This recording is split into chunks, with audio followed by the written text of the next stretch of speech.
Hey fam, how's it going? Speed Duel Bro here, and in today's video we have SPARKMAN'S power. In the previous hero video we showcased Clayman, now SPARKMAN wants to show us what he can do. Let's get right to it. For the skill card we have Fusion Party. For monster lineup we have 3 Elemental Hero SPARKMAN, 1 Clayman, 3 DD Warrior Lady, and 2 Goddess with the Third Eye. For spells, we have 3 Reinforcement of the Army, 3 Book of Moons, 1 Polymerization. For traps, we have 3 Widespread Ruin, and 1 Floodgate Trap Hole. For the extra deck, we've got 2 Thunder Giant, 2 Plasma Vice, 1 Dark Bright, and 1 Rampart Blaster. How to win / strategies. Alright fam, so SPARKMAN, compared to his comrade Clayman, who has a more defensive playstyle, SPARKMAN has a more offensive playstyle. So what we're hoping to accomplish with SPARKMAN is to take control of the monster field with his evolved fusion forms. Because both Thunder Giant and Plasma Vice can essentially deal with any monster the opponent may have on the field, because that's what they do. They destroy monsters with their effects, right? And I want to point out that our main go-to is probably going to be Thunder Giant, simply because he's more accessible, because with 3 Reinforcement of the Army, Clayman and SPARKMAN are very accessible compared to Goddess with the Third Eye. And now that we've established that the goal is to take control of the monster field with SPARKMAN's evolved forms, we have to protect these fusion boss monsters by all means necessary. And the reason I say that, fam, is because as powerful as a move that fusion summoning is, it's a costly move, because essentially we are spending at least 2 resources to bring out a boss monster, maybe even 3. You know, 1 for each fusion material, so that makes that 2. Then the third card could be a polymerization. So thankfully though, with Fusion Party, it gives us the accessibility to get to the boss fusion monster faster with a lower cost. But the point here is that we're investing at least 2 cards to bring out 1 card. And nothing would be worse if we were to lose that investment of a boss monster right away. And so we're gonna protect our boss monsters with Book of Moon and Widespread Ruin. So I'm gonna guess that the fam in the community know by now the effective utility that Book of Moon has on the game mechanics of Yu-Gi-Oh! And I wanna point out to the newer players though that the moment you understand how Book of Moon has its effectiveness on the game mechanics of Yu-Gi-Oh!, that's when you'll begin to become a better duelist. So for the newer fam in Speed Duels, go ahead and keep playtesting with this and find yourself in all kinds of scenarios with Book of Moon. You know, like Soul Exchange in Book of Moon, Nightmare Wheel in Book of Moon, Equip Spells in Book of Moon. There are many scenarios out there, fam, so study your Book of Moon.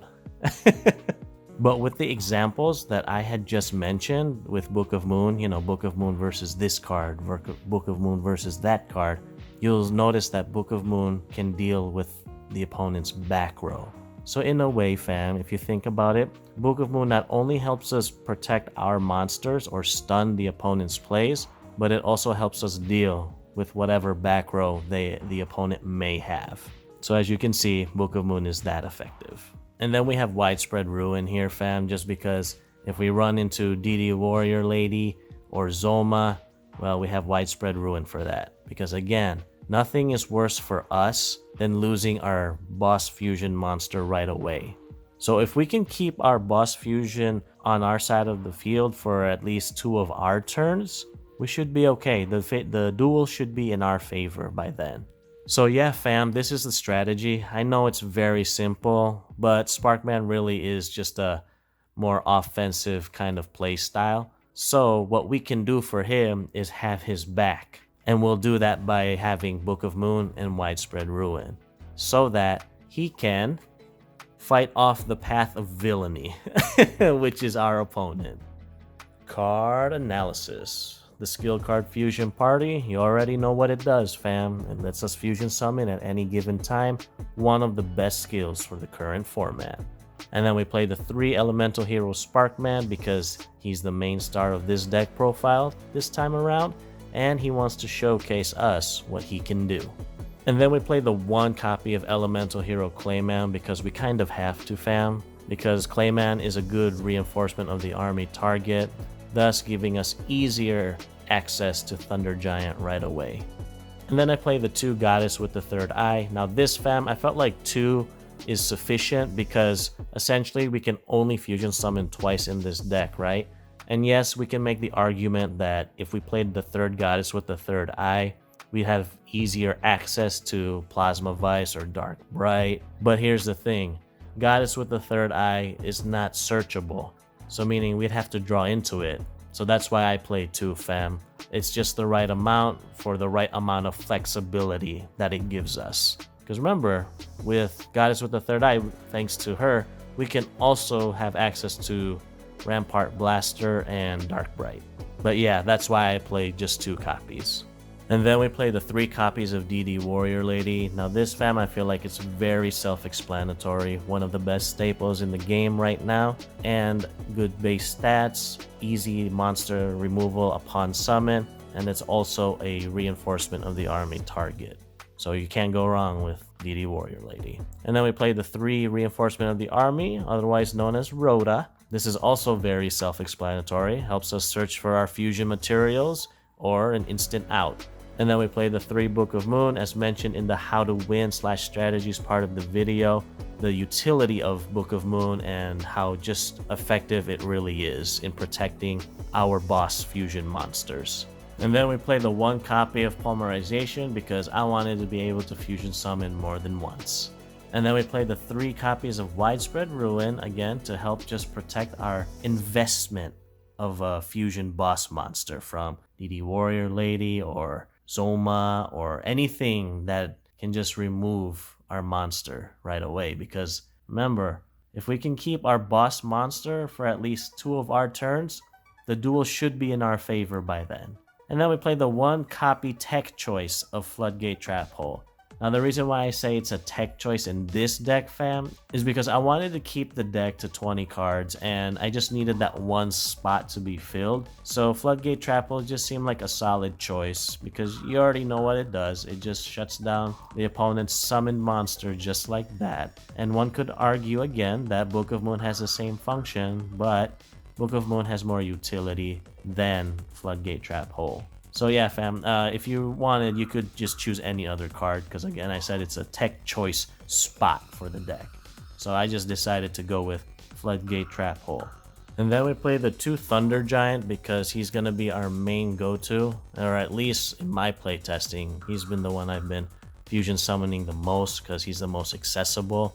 And then we play the 2 Plasma Vice because we can potentially summon Plasma Vice twice, and he's just the better version of Thunder Giant in my opinion. But again, we can't search out Goddess with the 3rd eye, so that's why Thunder Giant is the more go-to. But again, it is possible that we can go into Plasma Vice twice. That's why we have 2. And then the Dark Bright and Rampart Blaster, fam, this is more so situational because we will have hands sometimes wherein there's no other play but to go into Dark Bright or Rampart Blaster. So at least we have options if need be. Alright, moment of truth. Where does this deck rank on the power scale? In my humble opinion, this deck is semi-competitive. And the reason why I say it's semi-competitive, fam, is because the only thing I feel like is missing is a draw engine. But don't let that stop you from playing this deck. It's very effective at what it does. You know, fusion summoning into our evolved forms of Sparkman and taking control of the field. And you'll be surprised at just how fast and efficient Sparkman can win us the duel. He's just as fast as his element, electricity. So there you go, fam. That's the deck. I hope you enjoyed. And if you did, feel free to hit the like button because it helps me out a lot. And if you haven't subscribed to me, your Speed Duel bro, you're more than welcome to subscribe because two things.